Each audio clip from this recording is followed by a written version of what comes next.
Hi guys, welcome back to our channel. இன்னைக்கு நம்ம இந்த ட்ராமாவோட 5th படம் தான் பார்க்க போகிறோம். சரி வாங்க இப்போ நம்ம வீடியோக்குள்ள போயிடலாம். லாஸ்ட் எபிசோடில் பார்த்தீங்கன்னா ஹீரோயினும் ஹீரோங்கும் டேட் போன இடத்துல தேவையில்லாமல் அந்த ஆக்டர் மூச்சு கூட சண்டை போட்டதுனால ஹீரோங்க்கு கொஞ்சம் அடிபட்டிருக்கும். ஸோ இப்போ படம்லாம் பார்க்க வேணான்ற மாதிரி சொல்லிட்டு இவங்க ரெண்டு பேரும் பார்த்தா ஹீரோங்கோட அந்த கேக் ஷாப் இருக்கு இல்லையா, அங்கேயே வந்துட்டாங்க. அங்கே வந்து ஹீரோயின் தான் வந்து அவனுக்கு மருந்தெல்லாம் போட்டு விட்டுட்டு இருக்கா. அப்போ தான் ஹீரோங்க என்ன நினச்சான்னு தெரியல, உடனே அவளுடைய கையை பிடிச்சிட்டு, சரி நம்ம ரெண்டு பேருமே பெஸ்ட் ஃப்ரெண்ட்ஸ் தானே, ஆனால் ஏன் இப்போல்லாம் என்னை பார்க்கும்போது நீ கொஞ்சம் லைட்டாக ஷையாக ஃபீல் பண்ணுற மாதிரி இருக்குது, அதுக்கு என்ன காரணம்ன்ற மாதிரி கேட்கும்போது இவளுக்கு என்ன சொல்கிறதுனே தெரியல. ஐயோ இவன் வேறு கேட்குறானே, என்ன சொல்லி சமாளிக்க போகிறோன்றது தெரியாமல் இவ திருட்டு மொழி முழிச்சிட்டே உட்காந்துட்டு இருக்கும் போது தான் கடைக்கு கஸ்டமர்ஸ் வரவும், அங்கே பாரு நிறைய கஸ்டமர்ஸ்லாம் வராங்க. இதுக்கப்புறமும் நான் இங்கே இருந்தேன் உன்னை டிஸ்டர்ப் பண்ண விரும்பல, நான் கிளம்பி போகிறேன்ற மாதிரி சொல்லிட்டு விட்டா போதும்னு சொல்லிட்டு அங்கேருந்து கிளம்பி போயிடுறா. இப்போ வீட்டுக்கு வந்ததுக்கப்புறமா அவன் ஃப்ரெண்டு கிட்ட தான் சொல்லிட்டு இருக்கா, இன்னைக்கு தியேட்டரில் அவன் எனக்கு கிஸ் பண்ணுறதுக்காக வந்தான், ஆனால் எனக்கு என்னாச்சுன்னு தெரியல, நான் விலகி வந்துட்டேன், ஏதோ லைட்டாக கொஞ்சம் இடிக்குதேன்ற மாதிரி கேட்கும்போது, ஏன் இதில் என்ன இடிக்குதுன்ற மாதிரி ஃப்ரெண்டு கேட்குறா. இல்லை அதான் ஆல்ரெடி நாங்கள் ரெண்டு பேரும் ஏற்கனவே ஒரு தடவை கிஸ் பண்ணியிருக்கோம்ல, அப்புறம் ஏன் இப்போ மட்டும் நான் விலகி வந்தேன்ற மாதிரி கேட்கும்போது, இதில் என்ன இருக்குது, அன்னைக்கு நீ பயங்கரமாக ட்ரிங்க் பண்ணியிருந்த, ஸோ அதனால் அவனை எதுவுமே தெரியாமல் கிஸ் பண்ணியிருப்ப, பட் இப்போ தான் நீ கொஞ்சம் நார்மலாக இருக்கல, ஸோ நீயும் ஒரு பெண் தானே, உனக்கும் இந்த வெக்கம் அச்சமெல்லாம் இருக்க தானே செய்யும், அதனால் விலகி வந்திருப்பேன்ற மாதிரி சொல்லும்போது, என்னவோ போ, ஆனால் எனக்கு ஒன்றுமே புரியலன்ற மாதிரி இவ வழக்கம் போல் புலம்பிட்டு இருக்கா. ஃப்ரெண்டும் அதை கேட்டுட்டு, சரி உங்கள் கதையை விடு, உங்கள் லேடி பாஸ்க்கும் அந்த ஆக்டர் மோச்சிக்கும் ஏதோ நடக்குதுன்னு சொன்னியே, அது என்ன கதைன்ற மாதிரி இவ பார்த்தா காசிப்ஸ் கேட்டுட்டு இருக்கா. ஹீரோயின் ஒன்னே, அது ஒன்றும் இல்லை, என்னை ஏமாற்றி அந்த கேம் அம்பாஸ்டர் பொறுப்பை வாங்குறதுக்காக பார்த்தா, ஆனால் அதுதான் எப்படியோ பேக் ஃபயர் ஆகி பிரச்சனை ஆயிடுச்சுல, ஸோ அதனால தான் என்னை விட கொஞ்சம் ஹையர் பொசிஷனில் இருக்க அவங்கள எப்படியாச்சும் கரெக்ட் பண்ணி அவங்க மூலியமாக அந்த கேம் அம்பாஸ்டர் போஸ்ட்டை அவன் வாங்க ட்ரை பண்ணிட்டு இருக்கான்ற மாதிரி சொல்லும்போது ஃப்ரெண்டு தான் சொல்கிறா, எனக்கு என்னவோ அப்படி தோணலை, ஏன்னா உன்னுடைய அந்த லேடி பாஸ் வந்துட்டு உங்கள் கம்பெனியோட ஒன் ஆஃப் த டைரக்டர் வேற, அவ்வளோ பெரிய போஸ்ட்டில் இருக்கவங்க இவனை மாதிரி ஒரு சல்லி பையன் பண்ணுற ட்ரிக்ஸ்லாமா ஏமாந்து போவாங்க, கண்டிப்பாக அதுக்கெல்லாம் வாய்ப்பே இல்லை, ஸோ நீ அதெல்லாம் நினச்சி கவலைப்படாதன்ற மாதிரி ஃப்ரெண்டு தான் சொல்லிட்டு இருக்கா. இவ்வளோ சரின்ற மாதிரி சொல்லிட்டு அந்த விஷயத்தை விட்டுட்டா. இப்போ அப்படியே கட் பண்ணி அடுத்த நாள் பார்த்தா கம்பெனியில் வந்து மீட்டிங் தான் போயிட்டு இருக்கு. அதாவது ஹீரோயின் வந்துட்டு ஒரு ப்ராஜெக்ட் ப்ரொபோசலாக சப்மிட் பண்ணியிருப்பாளே, அது கூட அந்த லேடி பாஸ் பார்த்துட்டு நல்லா இருக்குன்ற மாதிரி சொல்லியிருப்பாங்களே, ஸோ அந்த ப்ராஜெக்டை வந்து உண்மையாகவே ஹெட் குவார்ட்டர்ஸ்லேருந்து அப்ரூவ் பண்ணி அந்த கேமை வந்து ரிலீஸ் பண்ணலான்னு சொல்லி முடிவு பண்ணிட்டாங்களா. அந்த விஷயத்தை இப்போ இவங்க சொல்லவும் எல்லாருக்குமே பயங்கர ஹாப்பியாக இருக்குது. ஹீரோயின்லாம் செம்மையாக சந்தோஷப்படுறா, ஏன்னா ஃபர்ஸ்ட் டைமாக அவள் மட்டுமே பிளான் பண்ண கேம் போல அது, ஸோ அதனால் அவளுக்கு பயங்கர ஹாப்பியாக இருக்குது. உடனே டீம்மேட்ஸ்லாம் பார்த்துட்டு, என்ன டிங் டிங் நீ பண்ண கேமு எப்படியோ நமக்கு டீம்லேருந்து அப்ரூவல் வாங்கியாச்சு, அதுக்கு எங்களுக்கு நீ ட்ரீட்லாம் கொடுக்க மாட்டியான்ற மாதிரி கேட்கவும், அது எப்படி கொடுக்காம இருப்பேன், கண்டிப்பாக, ஏன்னா நான் சொன்னதுக்காக நீங்கள் எல்லாருமே வேலை பார்த்துட்டு இருக்கீங்கல்ல, ஸோ இன்னைக்கு ஈவினிங்கே என்னோட ட்ரீட் தான், எல்லாருமே கண்டிப்பாக போகலான்ற மாதிரி சொல்லிட்டு அந்த லேடி பாஸையும் இன்வைட் பண்ணுறான். ஆனால் அவங்க வந்துட்டு, எனக்கு கொஞ்சம் கிளைண்ட்டோட மீட்டிங் இருக்குது, ஸோ நீங்கள் போய் என்ஜாய் பண்ணுங்கன்ற மாதிரி சொல்லிட்டு எல்லாருமே அனுப்பி வச்சிடுறாங்க. அடுத்து பார்த்தா நைட் எல்லாருமே ஒன்றா தான் டின்னருக்கு வந்திருக்காங்க. அப்போ ஒரு பொண்ணு எழுந்து, இந்த ப்ராஜெக்ட் நமக்கு கிடைச்சதுக்கு காரணமே டிங் டிங் தானே, இது எல்லாமே அவளுடைய பிளானிங் தான், ஸோ அதனால நம்ம எல்லாருமே தனித்தனியாக அவளுக்கு பூஸ்டப் பண்ணுற மாதிரி அவளை பாராட்டி ஒரு வார்த்தை பேசிட்டு அதுக்கப்புறமா அவளுக்கு சியர் சொல்லிட்டு ட்ரிங்க் பண்ணுவோன்ற மாதிரி சொல்லுவோம். ஃபர்ஸ்ட் ஒருத்தர் வந்து டிங் டிங் பக்கத்துல இருந்து எழுந்துக்கிறாரு. அவளை பற்றி அப்படியே கொஞ்சம் புகழ்ந்து பேசிட்டு ட்ரிங்க் பண்ணலான்னு சொல்லிட்டு போகும்போது ஹீரோயினும் ட்ரிங்க் பண்ணலான்னு சொல்லி போகிறா. அப்போ தான் கரெக்டாக பாஸ் பார்த்தா அவகிட்ட இருந்து அந்த கிளாஸை வாங்கிடுறாரு. ஏன்னா பாஸ்க்கு தான் நல்லா தெரியுமே இவ குடிச்சா எந்த அளவுக்கு அட்டகாசம் பண்ணுவா, இவளை கண்ட்ரோலே பண்ண முடியாதுன்னு சொல்லிட்டு, ஸோ கண்டிப்பாக நீ குடிக்க வேண்டாம், நீ மட்டும் ட்ரிங்க் பண்ணிட்டீன்னா அப்புறம் உன்னை கண்ட்ரோல் பண்ணுறதுக்கே 10 ஆள் வேணும், அதனால உனக்கு பதிலாக நானே குடிச்சிக்கிறேன்ற மாதிரி சொல்லிட்டு அவன் குடிக்க ஆரம்பிக்கவும், ஓ பாஸ் புரியுது புரியுது, அன்னைக்கு அவள் குடிச்சிட்டு உங்களுடைய ஷர்ட்டை கிழிச்சு விட்டாலே அது போல் இப்போவும் நடந்துடக்கூடாதுன்னு நீங்கள் பயப்படுறீங்க அப்படிதானேன்ற மாதிரி கேட்க, இவனும் அப்படியும் வச்சுக்கலான்ற மாதிரி சொல்கிறான். ஆனாலும் இவங்க யாரும் கேட்குற மாதிரி இல்லை. சரி ஓகே, அதான் அவளுக்கு பதிலாக நீங்களே ட்ரிங்க் பண்ணுறேன்னு சொல்லிட்டீங்கல்ல, அப்போ எல்லா ட்ரிங்க்கையும் நீங்களே பண்ணுங்கன்ற மாதிரி சொல்லிட்டு அவனுக்கு பயங்கரமாக ஊற்றி கொடுக்கவும் இவனும் என்ன பண்ணுறதுன்னு தெரியாமல் எல்லாத்தையுமே குடிச்சிட்டு இப்போ செம்ம மாட்டே ஆயிட்டான். வேற வழியே இல்லாமல் இப்போ ஹீரோயின் தான் அவனை தாங்கி பிடிச்சி கூட்டிகிட்டு வந்துட்டு இருக்கா. இவளால் நடக்க கூட முடியல. பாஸ் பாஸ் கொஞ்சம் தூரம் மட்டும் வாங்க, கிட்ட தான் கார் வந்துடும், அதுக்கப்புறம் ஒரு பிரச்சனையும் இல்லை போயிடலான்ற மாதிரி சொல்லும்போது இவன் வந்துட்டு, சரி எங்க உன் கூட பாடி கார்டு மாதிரி ஒருத்தர் இருப்பானே அவன் எங்கன்ற மாதிரி கேட்குறான். புரியல பாஸ், நீங்கள் யாரை கேட்குறீங்கன்ற மாதிரி கேட்டா, அதான் உன் சைல்டுஹுட் ஃப்ரெண்டுன்னு சொல்லிட்டு கூடவே ஒருத்தன் பின்னாடியே சுற்றிட்டு இருப்பானே அவனை தான் கேட்குறேன், அவன் இன்னைக்கு வரலையான்ற மாதிரி கேட்கும்போது இவ சிரிக்கிறா. ஓ ஹீரோங்க கேட்குறீங்களா, அவன் இன்னைக்கு வரலன்ற மாதிரி சொல்லும்போது, இங்கே பாரு அவனுக்கும் உனக்கும் கொஞ்சம் கூட செட்டே ஆகாது, நீங்கள் ரெண்டு பேரும் மேட் ஃபார் ஈச் அதர்லாம் கிடையவே கிடையாதுன்ற மாதிரி சொல்கிறான். இவ சிரிச்சுட்டே நின்றுட்டு இருக்கா. பாஸ் நீங்கள் இந்த அளவுக்குலாம் காசிப் பேசுவீங்களா, அதெல்லாம் எனக்கு இப்போ தான் புரியுது, ஒரு வேளை ட்ரிங்க் பண்ணிட்டா எல்லாருமே எப்படி தான் ஆயிடுவாங்க போலன்னு சொல்லிட்டு இவ சிரிச்சுட்டே நிற்கவும், நான் உண்மையாக தான் சொல்கிறேன், காசிப்லாம் கிடையாது, உண்மையாகவே அவனுக்கும் உனக்கும் செட்டே ஆகாது, ஏன்னா நீங்கள் ரெண்டு பேரும் ஃப்ரெண்ட்ஸ் தான், ஸோ கடைசி வர ஃப்ரெண்ட்ஸாக மட்டுமே இருங்க, தேவையில்லாம ஏதாச்சும் பண்றேன்னு சொல்லிட்டு அந்த ஃப்ரெண்ட்ஷிப்பையும் கெடுத்துக்காதீங்கன்ற மாதிரி சொல்லிட்டு இருக்கான். அப்பதான் ஹீரோயின் சொல்றா, அப்படிலாம் ஒன்றும் கிடையாது பாஸ். உங்களுக்கு ஞாபகம் இருக்கா, ஃபர்ஸ்ட் நான் அந்த லேடி பாஸ் கிட்ட ஒரு ப்ராஜெக்ட்கான ப்ரொபோசலை கொடுத்தேன். அதுல கூட ஹீரோயினை யாரோ கிஸ் பண்ணிருப்பாங்க, அது யாருன்னு சொல்லி ஹீரோயின் தேடிட்டு இருக்க மாதிரியும் கடைசி அந்த பையனை அவ கண்டுபிடிச்சாலா இல்லையான்னு சொல்லி பாக்குற மாதிரி. ஆக்சுவலா அது என்னோட லைஃப் தான். ஏன்னா என்னோட லைஃப்ல அப்படி ஒரு சம்பவம் நடந்துச்சு, அதை யாருன்றத நான் இப்பதான் கண்டுபிடிச்சேன். என்ன கிஸ் பண்ணது என் ஃப்ரெண்டு தான், அது ஹீரங் தான்ற மாதிரி சொல்லும்போது, அப்பனா என்ன, உன்னை யார் கிஸ் பண்ணாலும் நீ அவங்கள டேட் பண்ண ஆரம்பிச்சிருவியான்ற மாதிரி பாஸ் கேட்குறான். இவளுக்கு என்ன சொல்றதுனே தெரியல. ஐயோ பாஸ், அப்படி சொல்ல வரலன்ற மாதிரி சொல்லிட்டு இருக்கும் போதே இவன் என்ன நினைச்சான்னு தெரியல, பட்டன் அவளை கிஸ் பண்ண ஆரம்பிச்சுட்டான். இவளுக்கு என்ன பண்றதுனே புரியல, ஒரு மாதிரி அப்படியே நின்றுட்டு இருக்கா. இப்ப அப்படியே கட் பண்ணி அடுத்த சீன்ல பார்த்தா இவ வீட்டுல தான் படுத்துட்டு இருக்கா. ஆனா நடந்த கிஸை பத்தி தான் யோசிச்சுட்டு இருக்கா. என்ன, அவர் ஏன் நம்மள கிஸ் பண்ணாரு, மேபி ஒரு வேளை பாஸுக்கும் நம்மள பிடிச்சிருக்கா என்னன்னு சொல்லிட்டு ஒரு மாதிரி மண்டியை பிடிச்சிட்டு தூக்கமே வராம புலம்பிட்டு இருக்கும்போது நம்ம ஏன் இப்படி யோசிக்கணும், பேசாம அவருக்கே ஃபோன் பண்ணி கேட்டுருவோன்ற மாதிரி சொல்லிட்டு ஃபோனை எடுக்கிறா. ஆனா அப்பதான் தோணுது, ஒருவேளை அவர் அப்ப குடிச்சிருந்ததுனால அப்படி தெரியாம பண்ணிருக்கலாம். இப்ப நான் ஃபோன் பண்ணி கேட்கும்போது அவர் தெளிவா இருந்து நடந்த எதுவுமே ஞாபகம் இல்லாம நான் பாட்டுக்கு லூசு மாதிரி ஏதாச்சும் பேச போய் கடைசியில அவர் என்ன லூசுன்னு நினைச்சிட்டாருன்னா, வேண்டாம் வேண்டாம், அப்புறம் எனக்கு தான் அந்த பேர் அசிங்கமா போயிடும், பேசாம கேட்காமலே விட்டுருவோன்ற மாதிரி சொல்லிட்டு அதுக்கும் அவளே பதில் சொல்லிட்டு லூஸ் மாதிரி பேசிட்டு இருக்கா. ஆனாலும் நைட் ஃபுல்லா அவளால தூங்க முடியல, நடந்த கிச பத்தியே தான் யோசிச்சுட்டு இருக்கா. பட் அவளுக்கு ஒரு மாதிரி அதை ஹாப்பியா இருக்கு போல, ஒரு மாதிரி சிரிச்சுக்கிட்டே படுத்துட்டு இருந்தவ அப்புறம் தான் யோசிக்கிறா, இல்ல தப்பு தப்பு, நம்ம இப்படிலாம் யோசிக்க கூடாது. நம்மள ஃபர்ஸ்ட் கிஸ் பண்ணது ஹீரங் தான், அதோட இப்ப நம்ம ஏன் இதை பத்தி யோசிச்சுட்டு இருக்கோம், அப்படி பார்த்தா நம்ம 2 பேரையும் டேட் பண்ற மாதிரி எல்லாம் கணக்காயிரும், அப்புறம் என்னெல்லாம் பிளே கேர்ள்னு சொல்லுவாங்கன்னு சொல்லிட்டு இவ பாட்டு புலம்பிட்டே படுத்துட்டு இருக்கா. அப்பதான் வந்துட்டு சின்னதா ஒரு ஃபிளாஷ்பேக்கை காமிக்கிறாங்க. எப்படி வந்து ஹீரோயின் ஃபர்ஸ்ட் இந்த கம்பெனில வந்து ஜாயின் பண்ணான்னு சொல்லிட்டு தான். இன்டர்வியூ டைம்ல யார் இன்டர்வியூ எடுக்கிறான்னு சொல்லி பார்த்தா அந்த லேடி பாஸும் தான். 2 பேரும் இன்டர்வியூ எடுத்துட்டு இருக்கும்போது அந்த லேடி பாஸ் தான் வந்து கொஸ்டின் கேட்குறாங்க. இவ்வளோ அது எல்லாத்துக்கும் சூப்பரா ஆன்சர் பண்ணிட்டு இருக்கா. இவ ஆன்சர் பண்ற விதத்தை பார்க்கும்போதே பக்கத்துல இருக்க பாஸ்க்கு வந்து இவளை லைட்டா கொஞ்சம் பிடிக்கிற மாதிரி தான் தோணுது. ஏன்னா அவ பண்ற ஆன்சர்ஸ்லாம் பார்த்து இவர் இம்ப்ரெஸ் ஆன மாதிரி தான் தெரியுது. அந்த லேடி பாஸ்மே அப்படிதான் உட்காந்துட்டு இருக்காங்க. அப்பதான் அடுத்து பார்த்தா அவங்க இன்னொரு கொஸ்டினை கேட்குறாங்க. நீ இந்த கேம் பிளான்லாம் நல்லா தான் சொல்ற, அதெல்லாம் ஓகே ஆகி உன்னுடைய கேமிங் டிசைன்லாம் அப்ரூவ் பண்ணிட்டா, உன்னுடைய கேமிங்க்கு நீ எவ்வளோ சார்ஜ் பண்ணுறதா கொட்டேஷன் கொடுப்பேன்ற மாதிரி கேட்கும்போது எனக்கு அதுதான் மேம் பிரச்சனையே. ஆக்சுவலாக சின்ன வயசுல இருந்தே எனக்கு இது போல் கேம் விளையாடுறதுலாம் ரொம்ப பிடிக்கும். நான் நிறைய லெவல் வின் பண்ணி அடுத்தடுத்து விளையாடணும்னு சொல்லி ஆசைப்படுவேன். ஆனால் ஒரு கட்டத்துக்கு மேலே நான் அடுத்தடுத்த லெவல் போக போக அதில் காசு பே பண்ணணுன்ற மாதிரி கேட்பாங்க. அதெல்லாம் பார்க்கும்போது எனக்கு செம்ம கடுப்பாகும். அதனால நான் அப்பதான் யோசிச்சேன், நான் பெருசாகி ஒரு கேமை பிளான் பண்ணேன்னா கண்டிப்பா அதுல யூசர்ஸ் யாருக்குமே நான் சார்ஜே பண்ணக்கூடாதுன்னு முடிவு பண்ணேன்.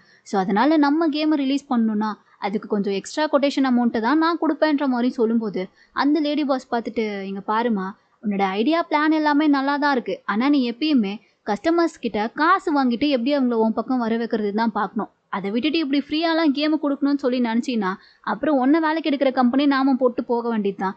ஸோ அதனால பெருசாக இதில் எந்த இன்ட்ரெஸ்ட்டும் எனக்கு இல்லைன்ற மாதிரி சொல்லி அனுப்பிடுறாங்க. இவளுக்கு அதிலே புரிஞ்சு போச்சு, கண்டிப்பாக நமக்கு இந்த வேலை கிடைக்க வாய்ப்பே இல்லைன்ற மாதிரி சொல்லிட்டு ஒரு மாதிரி கொஞ்சம் வெக்ஸ் ஆகி போகும்போது தான் பின்னாடி இருந்து யாரோ இவ்வளோ கூப்பிடுற குரல். யாருன்னு சொல்லிட்டு திரும்பி பார்த்தா அந்த பாஸ் இருக்கார் இல்லையா, அவர் தான். மண்டேலேருந்து நீங்கள் வந்து கம்பெனியில் ஜாயின் பண்ணிக்கலான்ற மாதிரி சொல்லிடுறாரு. இவளுக்கு கேட்டோன்னே செம்ம குஷியாயிருச்சு. அப்படிதான் ஃபர்ஸ்ட் இந்த கம்பெனியில் வந்து ஜாயின் பண்ணியிருப்பா போல. ஸோ அதெல்லாம் காட்டிட்டு இப்போ அப்படியே ப்ரெசென்ட்ல தான் காமிக்கிறாங்க. ஹீரோயினை வந்துட்டு ஹீரோங்க தான் எழுப்பிட்டு இருக்கான். எழுந்துரு, டைம் ஆயிடுச்சுன்ற மாதிரி எழுப்பும் போது இவ்வளோ அப்பதான் எழுந்துக்கிறா. சரி, உனக்கு ரொம்ப டைம் ஆக போகுது, நீ ஃப்ரெஷ் ஆகிட்டு வா, நம்ம பிரேக்ஃபாஸ்ட் சாப்பிட்டுட்டு நானே உன்னை கூட்டிகிட்டு போய் ஆஃபீஸில் விட்டுட்டு வந்துடுறேன்ற மாதிரி ஹீரோங்க சொல்லும்போது இவன் அவனை பார்க்கவே இல்லை, அவனை ஃபேஸ் பண்ணவே ஒரு மாதிரி கொஞ்சம் கூச்சப்படுறா போல. ஸோ எதுவுமே பேசாமல் இல்லை பரவாயில்ல நானே போய்க்கிறேன்ற மாதிரி சொல்லிட்டு இவ பாட்டுக்கு அங்கேருந்து போயிடுறா. ஹீரோங்க ஒன்றுமே புரியல, இவன் ஏன் இப்போ அடிக்கடி ரொம்ப வித்தியாசமாக நடந்துக்கிறாளேன்ற மாதிரி சொல்லிட்டு அவன் யோசிச்சுட்டே நின்றுட்டு இருக்கான். அப்படியே கட் பண்ணா இவளும் இப்போ கிளம்பி ஆஃபீஸ் வந்துட்டா. அதுவும் யோசிச்சுக்கிட்டே வரா, பேசாமல் நம்ம பாஸ் கிட்ட போய் நேற்று நடந்ததை பற்றி சொல்லி பேசிடுவோமா, ஏன்னா அதை மனசுக்குள்ளே வச்சுக்கிட்டு என்னால் ஹீரோங்க கிட்ட முகம் கொடுத்து கூட பேச முடியல. ஏதோ நான் அவனை ஏமாத்திட்டு இருக்க மாதிரில எனக்கு ஃபீல் ஆகுது, பைத்தியமே பிடிச்சிரும் போலன்னு சொல்லிட்டு இவ பேசிக்கிட்டே வரும்போது ஆப்போசிட்ல ஒரு பொண்ணு மேலே பார்த்தா தெரியாம இடிச்சிடுறா. அவருடைய பொருள் வேற ஏதோ ஒன்று கீழே விழுந்துருச்சு போல. ஸோ அதை எடுத்து கொடுத்துட்டு ரொம்ப சாரின்ற மாதிரி ஹீரோயின் சொல்லும்போது அந்த பொண்ணு என்னடனா, இல்லை பரவாயில்ல, நான் எதுவும் தப்பா நினச்சிக்கல, இதுக்காக என்ன எதுவும் ஆள் வச்சுலாம் அடிச்சிடாதேன்ற மாதிரி சொல்லிட்டு போறா. இவ பாக்குறா, நான் யாரை ஆள் வச்சு அடிச்சேன், என்ன மறுபடியும் நான் எதுவும் என்ன கேஸ்ல மாட்டிக்கிட்டேனா என்ன, இல்லை என்ன வச்சு எதுவும் ஆர்டிகல் மறுபடியும் எழுதிட்டீங்களான்ற மாதிரி சொல்லிட்டு இவ புலம்பிக்கிட்டே வந்துட்டு இருக்கும்போது கரெக்டா அந்த ஜூனியர் பையன் இருக்கான் இல்லையா, அவங்க வரான். லீடர், என்ன நடக்குதுங்க, மறுபடியும் நீங்க ஒரு கேஸ்ல மாட்டிக்கிட்டீங்கன்ற மாதிரி சொல்லிட்டு போன்ல காமிக்கிறான். என்ன இருக்குன்னு சொல்லி பார்த்தா ஆக்டர் மோச்சிக்கும் ஹீரோனுக்கும் வந்து அன்னைக்கு சண்டை நடந்திருக்கும் இல்லையா மால்ல. அதை வந்து யாரோ ஃபோட்டோ எடுத்து ஆர்டிக்கல் போட்டுட்டு இருக்காங்க. அதுவும் ஏற்கனவே ஏற்பட்ட முன்விரோத காரணமா இந்த பொண்ணு தான் ஆக்டர் மோச்சி ஆள் வச்சு அடிச்சிட்டான்ற மாதிரி போட்டிருக்காங்க போல. அதை பார்த்த உடனே இவளுக்கு செம்ம டென்ஷன் ஆகுது. என்ன பண்றதுனே புரியல. அதை பார்த்து யோசிச்சிட்டே இருக்கும்போது தான் அடுத்து பார்த்தா அந்த லேடி பாஸ் இருக்காங்க இல்லையா, அவங்க கூப்பிட்டு அனுப்புறாங்க. ஏன்னா இந்த பிரச்சனை பெருசாயிருச்சு போல. ஸோ அவங்க கூப்பிட்டு விசாரிச்சுட்டு இருக்காங்க. அது மட்டும் இல்லாம கம்பெனியோட டைரக்டருமே இருக்காரு. என்னதாம்மா அவன் பிரச்சனை, எப்ப பாரு உன்னாலதான் கம்பெனிக்கு பிரச்சனை, ஏகப்பட்ட லாஸ் வருது, என்னதான் பண்றதுன்ற மாதிரி கேட்கும்போது, சார் சத்தியமா எனக்கும் இதுக்கும் எந்த சம்மந்தமும் இல்லை. அன்னைக்கு ஆக்சுவலா அங்க நடந்தது ஒரு ஆக்சிடென்ட் தான். நீங்க வேணா லேடி பாஸ் கிட்ட கூட கேளுங்க, அவங்க கூட அன்னைக்கு அங்க இருந்தாங்கன்ற மாதிரி சொல்லும்போது அவங்க என்னடான்னா, ஹலோ சார், நாங்க போனது சும்மா எதர்ச்சியா தான். இவங்கள பார்த்தேன், ஒரு ஹாய் மட்டும் சொல்லிட்டு நான் அங்கிருந்து போயிட்டேன். அதுக்கப்புறம் என்ன நடந்துச்சுன்றதுலாம் எனக்கு சத்தியமா தெரியாதுன்ற மாதிரி சொல்லிட்டு பேக் அடிச்சிடுறாங்க. அவங்களுக்கு உண்மையாவே தெரியாதா என்னன்றதுலாம் தெரியல. ஆனா இவளுக்கு என்ன பண்றதுனே புரியல. சத்தியமா சார், எனக்கும் இதுக்கும் சம்பந்தமே இல்லை. அன்னைக்கு பிரச்சனை பண்ண வந்ததே அந்த ஆக்டர் தான். அதனாலதான் என் ஃப்ரெண்ட் அவனை அடிக்க போனான்ற மாதிரி சொல்லும்போது உடனே பாஸ் இருக்கார் இல்லையா, அவர் வந்துட்டு, ஆமா சார், அங்க நான் இருந்தேன். உண்மையாவே அங்க அன்னைக்கு முதல்ல பிரச்சனையை ஸ்டார்ட் பண்ணது அந்த ஆக்டர் மோச்சி தான். அவன் தான் தேவையில்லாம இந்த பொண்ணு அடிக்க வந்தான். அதனாலதான் அவனுடைய ஃப்ரெண்டுக்கும் அவனுக்கும் சண்டை நடந்துச்சு. ஸோ இதுல இவன் மேல எந்த தப்பும் இல்லைன்ற மாதிரி சொல்லி இவளுக்கு சப்போர்ட்டா பேச ஆரம்பிக்க உடனே இந்த லேடி பாஸ் என்ன பண்ணிடுறாங்க, சரி இப்போ பிரச்சனை அது கிடையாது, நம்ம கம்பெனில ஏகப்பட்ட லாஸ் ஆயிட்டே இருக்கு. ஸோ இதெல்லாம் சரி பண்ண ஒரே வழி, இந்த பொண்ணுக்கும் ஆக்டர் மோச்சிக்கும் எந்த பிரச்சனையும் இல்லைன்றதை நிரூபிக்கிறதுக்காக வேற வழியே இல்லை, ஆக்டர் மோச்சியை நம்ம கம்பெனியோட கேம் அம்பாசிடர் ஆகணுன்ற மாதிரி சொல்லிடுறாங்க. இதை கேட்டோடனே ஹீரோயினுக்குலாம் செம்ம ஷாக் ஆகுது. நீங்க என்ன பேசிட்டு இருக்கீங்கன்ற மாதிரி கேட்கும்போது இவங்க உடனே, பின்ன வேற என்ன பண்ண சொல்ற, ஏகப்பட்ட லாஸ் ஆல்ரெடி ஒன்னால இந்த கம்பெனிக்கு, இது வர ப்ராஃபிட் ஒன்று கூட நீ சம்பாரிச்சு கொடுக்கல, ஆனா லாஸ் மட்டும் உன்னால 2 தடவை ஆயிருச்சு. ஸோ இப்போ இந்த பிரச்சனையெல்லாம் சரி பண்ணணும்னா அதுக்கு ஒரே வழி, உனக்கும் அவனுக்கும் எந்த பிரச்சனையும் இல்லை, அதனால நம்ம கம்பெனிக்கு எந்த நஷ்டமும் ஏற்பட போறது இல்லைன்னு சொல்லிட்டு அவனை எப்படியாச்சு நம்ம கம்பெனியோட பிராண்ட் அம்பாசிடர்னு சொல்லி நம்ம அறிவிக்கணும். அது மட்டும் தான் இந்த பிரச்சனையை சால்வ் பண்றதுக்கான ஒரே வழியா இருக்கும்ன்ற மாதிரி சொல்லும்போது ஹீரோயின் வந்துட்டு அப்பதான் யோசிச்சு பாக்குறா. ஆக்சுவலா மால்ல வந்துட்டு ஆக்டர் மோஷி இவங்களும் வந்து கொஞ்சம் க்ளோஸா நின்று பேசிட்டு இருந்திருப்பாங்க. அதை அவ எப்பவே பார்த்திருப்பா. ஸோ அதை பத்தி சொல்லலாம்னு சொல்லி வரும்போதே இந்த லேடி வந்து அதை புரிஞ்சுக்கிட்டு உடனே அவளை ஸ்டாப் பண்ற மாதிரி டைரக்டர் பக்கமா திரும்பி, சார் கம்பெனி உங்களோட இதுதான். ஸோ கம்பெனியில அதிகமா லாஸ் ஆகாம தடுக்கணும்னா அதுக்கு என்ன வழி இருக்குன்றத நீங்க தான் யோசிக்கணும். நான் கொடுத்துருக்கிறது பெட்டர் ஐடியா தான். ஸோ அதை பத்தி நீங்க கொஞ்சம் யோசிங்கன்ற மாதிரி சொல்லவும் அப்புறம் யோசிச்சு பார்த்துட்டு, கரெக்ட் தான், நீங்க கொடுக்குற ஐடியாவும் நல்லா தான் இருக்கு. ஸோ நம்ம இதையே பண்ணிடலான்ற மாதிரி சொல்லிட்டு போயிட்டாரு. ஹீரோயினுக்கு செம்ம கடுப்பாகுது. உடனே கேட்குறா, மேம் நீங்க என்ன நினைச்சிட்டு இருக்கீங்க, அவன் எந்த அளவுக்கு ஒரு மோசமானவன்றது உங்களுக்கு நல்லாவே தெரியும். ஆல்ரெடி என்ன ஏமாத்தி இந்த கேம் அம்பாசிடர் போஸ்ட்டுக்கு வரணும்னு சொல்லி நினைச்சான். ஆனா அது தெரிஞ்சும் நீங்க இப்ப அவனுக்கு சப்போர்ட் பண்ணி பேசிட்டு இருக்கீங்க. இதுல என்ன நியாயம் இருக்குன்ற மாதிரி கேட்கும்போது, இங்க பாரு, இந்த நியாய தர்மத்தை பத்திலாம் நீ பேசிட்டு இருக்க, இங்க உனக்கு டைம் இல்ல. நீ கொடுத்த அந்த கேமிங் பிளானோட ஸ்டோரி லைனை கொஞ்சம் மாத்தி எழுது. ஆக்டர் மோச்சிக்கு ஏத்த மாதிரி அந்த மேல் லீடோட கேரக்டர் எல்லாம் கொஞ்சம் டிஃப்ரெண்டா ட்ரை பண்ணுன்ற மாதிரி சொல்லுவோம். இவ செம்ம கடுப்பாக்குறா. நான் அதுக்காக எத்தனை நாள் ஒர்க் அவுட் பண்ணிருக்கேன்றது உங்களுக்கு தெரியுமா, இப்ப வந்துட்டு அசால்ட்டா அது எல்லாத்தையுமே மறுபடியும் சேஞ்ச் பண்ணி எழுத சொல்றீங்க, அதெல்லாம் நடக்கிற காரியமே இல்லைன்ற மாதிரி சொல்லும்போது, அதெல்லாம் நீ பேசக்கூடாது. உனக்கு இங்க இருக்கிறது 2 ஆப்ஷன் தான். ஒன்னு நான் சொல்ற மாதிரி உன்னோட ஸ்டோரி லைனை ஃபுல்லா சேஞ்ச் பண்ணி மாத்தி எழுது, அப்படி இல்லைன்னா ரிசைன் பண்ணிட்டு போ, நாங்க வேற பிளானரை வச்சு ஃபர்ஸ்ட்ல இருந்து எல்லா வேலையுமே பாத்துக்கிறோன்ற மாதிரி சொல்ல, இதை கேட்டு பாஸே டென்ஷன் ஆயிடுறான். எத்தனை தடவை இது போலயே பண்ணுவீங்க, ஆல்ரெடி இப்போதான் எங்களுடைய ப்ராஜெக்ட் ஓகே ஆகி அடுத்த ஸ்டேஜுக்கு நாங்க போயிருக்கோம். நேத்து தான் அதையே நீங்க அனௌன்ஸ் பண்ணீங்க. அதுக்குள்ள வந்துட்டு பிளானரை மாத்தணும், கேமோட ஸ்டோரி லைனை மாத்தணும்னு சொன்னா இதுக்கெல்லாம் என்ன அர்த்தம்? கண்டிப்பா அதெல்லாம் முடியவே முடியாது. நான் பேசாம டேரக்டரை தனியா மீட் பண்ணி பர்சனலாவே பேசிக்கிறேன், நீங்க இதுல தலையிடாதீங்க. ஏன்னா இது என்னுடைய டீம் சம்மந்தப்பட்ட விஷயம்ன்ற மாதிரி சொல்லிட்டு பாஸ் அங்கிருந்து கோவமா கிளம்பி போகும்போது இவங்க உடனே ஸ்டாப் பண்ணி, நீ என்ன ஆல்ரெடி போன வாட்டி அவளுடைய பிரச்சனையை சரி பண்ண போய் தான் உனக்கு கிடைச்ச ப்ரொமோஷனை நீ இழந்த, இந்த வாட்டியும் அவளுக்காக இதெல்லாம் பண்ண போறியான்ற மாதிரி கேட்கும்போது இதை கேட்ட உடனே ஹீரோயினே ஷாக் ஆகுறா. ஸோ போன வாட்டி வந்துட்டு ஹீரோயினால அவனுக்கு கிடைக்க வேண்டிய ப்ரொமோஷனை வந்து அவன் வேணான்னு சொல்லிட்டானா என்னன்றதுலாம் தெரியல. அந்த விஷயம் இப்போதான் ஹீரோயினுக்கே தெரிய வருது. ஒரு மாதிரி ஷாக் ஆகுறா. பாஸ் உண்மையாவே என்னாலதான் உங்களுக்கு போன வாட்டி கிடைக்க வேண்டிய ப்ரொமோஷன் கிடைக்காம போயிருச்சான்ற மாதிரி கேட்கும்போது அவன் என்ன பேசுறதுன்னு தெரியாம அமைதியா நிக்க, இந்த லேடி பாஸ் வேற சும்மா இல்லாம ஏத்தி விடுற மாதிரி, இங்க பாரு, போன வாட்டி தான் அவளால உன்னோட ப்ரொமோஷன் போச்சு, இந்த வாட்டியும் என்ன அவளுக்கு சப்போர்ட் பண்ண போயிட்டு நீயும் இந்த வேலையை விட்டு ரிசைன் பண்ணிட்டு போக போறியான்ற மாதிரி கேட்குறாங்க. இவனுக்கு செம்ம கடுப்பாகுது. அப்படியே 2 பேரும் மாறி மாறி சண்டை போட்டுட்டு இருக்கும்போது ஹீரோயின் டென்ஷன் ஆயிடுறா. போதும் நிறுத்துங்க, நீங்க யாரும் சண்டை போட்டுக்க வேண்டாம், நானே ரிசைன் பண்ணிட்டு போறேன்ற மாதிரி சொல்லிட்டு அவளே ரிசைன் பண்ணிட்டு கம்பெனில இருந்து அவளோட திங்ஸ் எல்லாத்தையுமே எடுத்து வச்சிட்டு இருக்கா. அப்பதான் அவகிட்ட பேசுறதுக்காண்டி பாஸுமே வராரு. இதுல உன் மேல எந்த தப்பும் கிடையாது, அதை நான் நம்புறேன், நான் டைரக்டர் கிட்ட பேசிக்கிறேன். ஸோ தயவு செஞ்சு நீ அவசரப்பட்டு எந்த முடிவும் எடுக்காதன்ற மாதிரி சொல்லும்போது, இல்ல பாஸ், ஆல்ரெடி நீங்க போன வாட்டியே எனக்காக ஏதோ பண்ணி உங்களுடைய ப்ரொமோஷனே போயிடுச்சுன்னு சொல்லி அவங்க சொன்னாங்க. ஸோ இதுக்கப்புறமும் நான் அவங்கள கஷ்டப்படுத்த விரும்பல, இதை வேண்டாம், அப்படியே விட்டுருங்க. நேற்றுக்கு தான் வந்துட்டு என்னோட பிளான் அப்ரூவ் ஆயிடுச்சு. இதுக்கப்புறம் நம்ம அடுத்து அந்த கேமிங் பிளானை இன்னும் அடுத்தடுத்த லெவலுக்கு கொண்டு போகலான்னு சொல்லி நான் ஹாப்பியாக ஃபீல் பண்ணேன். ஆனால் அதுக்குள்ளே பார்த்தா என்னை இந்த வேலையை விட்டு ரிசைன் பண்ண வச்சுட்டாங்க. வாழ்க்கை எப்படி பின்னாடி நோக்கி என்ன கொண்டு போயிட்டு இருக்குன்னு பாத்தீங்கல்ல. ஆனாலும் எனக்கு எந்த பிரச்சனையும் இல்ல, நீங்க இதை நினைச்செல்லாம் கஷ்டப்பட வேணான்ற மாதிரி இவ பேசிக்கிட்டே எல்லா பொருளையும் எடுத்து வச்சிட்டு இருக்கும் போதுதான் அன்னைக்கு ஒரு நாள் இவங்க ஏதோ பேசுறதுக்காண்டி ஒரு ரெஸ்டாரண்ட் போகும்போது ஒரு கிசிங் பொம்மையை கிஃப்டா வாங்கி கொடுத்துருப்பான் இல்லையா. ஸோ அதை பார்த்துட்டு இப்ப கேட்குறா, பாஸ் நேத்திக்கு நம்ம டின்னர் பார்ட்டியில் என்ன நடந்துச்சுன்றது உங்களுக்கு ஞாபகம் இருக்கான்ற மாதிரி கேட்கும்போது, ஞாபகம் இருக்கே, ஒன்றை ட்ரிங்க் பண்ணக்கூடாதுன்னு சொல்லிட்டு எல்லா ட்ரிங்க்கையும் நான் பண்ணேன் அதுதானேன்ற மாதிரி கேட்க, அது இல்லை பாஸ், அதுக்கப்புறம் என்ன நடந்துச்சுன்றது உங்களுக்கு ஞாபகம் இல்லையான்ற மாதிரி கேட்குறா. எவனும் யோசிச்சு பார்த்துட்டு ஏதோ சொல்றதுக்காண்டி வரான். அதுக்குள்ள பார்த்தா அந்த இடத்துக்கு கரெக்டாக ஹீரங் வந்துடுறான். நீ எல்லாத்தையும் பேக் பண்ணிட்டியா, வா போலான்ற மாதிரி கூப்பிடுவோம். இவளும் சரின்னு சொல்லிட்டு ஓகே பாஸ் அப்புறமா மீட் பண்ணலான்ற மாதிரி சொல்லிட்டு அங்க இருந்து கிளம்பி போயிடுறா. இப்போ ஹீரங் கூட வெளியே வந்துட்டு இருக்கும் போது தான் ஹீரங்க்கு பார்த்தா கரெக்டாக கால் வருது. ஹீரோயினோட ஃப்ரெண்டு தான் பண்ணிருக்கா. தயவு செஞ்சு அவளை கூட்டிட்டு வீட்டுக்கு மட்டும் வந்துடாத, ஏன்னா வீட்டு முன்னாடி ஃபுல்லா பிரஸ் அவளுக்காண்டி தான் வெயிட் பண்ணி நின்றுட்டு இருக்காங்க. அவ வந்தா அப்புறம் இங்க பெரிய பிரச்சனை தான் நடக்கும்ன்ற மாதிரி சொல்லவும் வேற என்ன பண்றதுன்னு தெரியாம அடுத்து பார்த்தா 3 பேருமே வந்துட்டு ஹீரங்கோட கேக் ஷாப் இருக்கு இல்லையா, அங்கதான் உட்காந்து பேசிட்டு இருக்காங்க. ஏண்டி இப்படிலாம் நடக்குது உனக்கு மட்டும்ன்ற மாதிரி ஃப்ரெண்டு கேட்டு புலம்பிட்டு இருக்கும்போது, எனக்கு என்னவோ அந்த லேடி பாஸ் மேலேயும் அந்த ஆக்டர் மேலேயும் தான் சந்தேகமா இருக்குன்னு சொல்லிட்டு ஹீரங் சொல்றான். உடனே ஃப்ரெண்டும் ஆமாமா நீ கூட என்கிட்ட சொன்னல அன்னைக்கு மால்ல அவங்க 2 பேரும் ஒன்னா பார்த்தேன்னு சொல்லிட்டு, மேபி ஒருவேளை உன்னை பழி வாங்குறதுக்காக 2 பேரும் பக்காவா பிளான் பண்ணி தான் இதை பண்ணிருப்பாங்க போலன்ற மாதிரி சொல்ல, பண்ணிருப்பாங்க போலன்னுலாம் கிடையாது, கண்டிப்பா அவங்க தான் பண்ணிருக்காங்கன்ற மாதிரி ஹீரங் பார்த்தா அடிச்சு சொல்லிட்டு இருக்கான். ஆனா ஹீரோயினுக்கு தான் ஒரு மாதிரி கஷ்டமா இருக்கு. எனக்கு மட்டும் 7.5 சனி சுத்தி சுத்தி அடிக்குது போலயே, செவனேன்னு நான் பாட்டுக்கு இருந்தா கூட என்னை யாராச்சும் வந்து பிரச்சனையில மாட்டி விட்டு போயிடுறாங்க. இந்த பிரச்சனை மூலியமா இதுக்கப்புறம் இந்த கேமிங் இண்டஸ்ட்ரிக்குள்ள என்னால எங்கேயுமே போய் வேலை பார்க்க முடியாது போல. என்னோட ஒரிஜினல் நேமை யூஸ் பண்ணி நான் எந்த கம்பெனிக்கு போனாலும் தயவு செஞ்சு நீ போயிருமான்ற மாதிரி இன்டர்வியூ கூட அட்டன் பண்ண விட மாட்டாங்க போலன்னு சொல்லிட்டு இவ புலம்பிட்டு இருக்கா.